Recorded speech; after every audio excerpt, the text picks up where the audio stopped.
Hi everyone, my name is Samiksha and welcome back to my channel once again.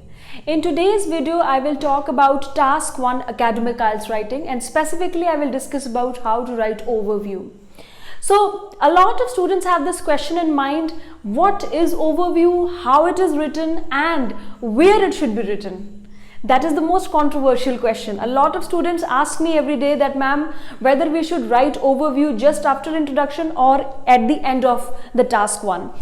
So in this video, I will reveal the answer of this question. Please watch this video till the end. A lot of students don't know that overview of task 1 academic IELTS writing is very important. It is so important that it contains 0.5 weightage of the overall task, which means if your body paragraphs, your introduction is perfect, but if your overview is wrong, examiner will not give you more than 5.5 bands. Yes, not more than 5.5 bands, because the overview which you have written is wrong. If your overview is good, rest of the things are quite easy, definitely you will get 6 or 6+ bands in task 1.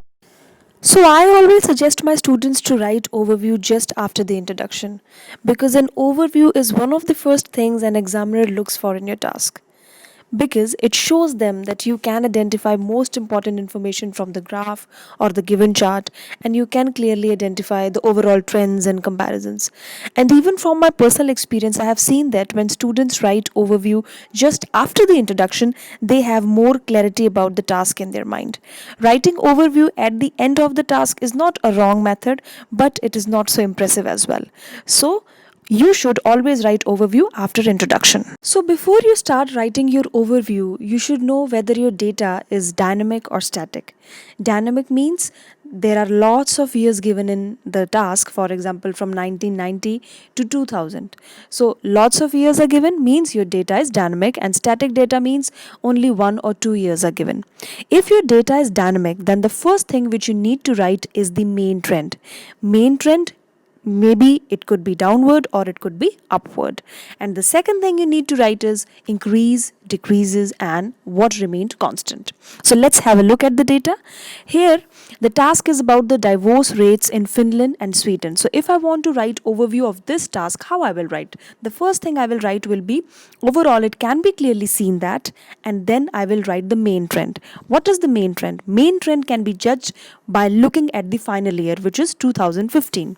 Overall, it can be clearly seen that both the countries had fluctuations in their divorce rates, while Sweden experienced a downward trend, but the divorce rates in Finland had a rise. So in this way, you need to write overview of a dynamic data. But if your data is static, then the first thing which you need to write is main feature and then highest and lowest. Now let's have a look at the example how you can write the overview of static data. So this is a static data which is about favorite sports among girls and boys. Now if I want to write overview of this task, how it will be? First of all, I will say overall it can be clearly seen that the most popular sports among girls was football as opposed to rugby among boys. And hockey was the game in which both girls and boys had equal interest, while in rugby, least interested were girls and other games were less liked by boys. In this way, the overview of constant data is written. So I hope you understood how to write overview of task 1. Now I will discuss some of the important points which you should always keep in your mind while writing an overview. The first and the most important thing is never ever add any kind of data, figures in overview. A lot of students in my class also tell me that, ma'am, somebody has told us to write data in overview. It's absolutely wrong. If you see any overview of 9 bands, of 7 bands, or if you watch any videos of any examiners, nobody is going to suggest you to write overview, write figures in the overview, because overview is the crux of the whole task. And when you want to give the summary of the whole task, you will not give the details. Giving numbers means you are giving the details. So if numbers, figures are not at all needed in your overview. Second thing, your overview should be never long. It should be always of 2 to 3 sentences, not more than that. Third important tip is your overview should be actually an overview of the whole task, which means it should not just talk about one particular thing. It should explain, it should actually summarize everything which is given in the task.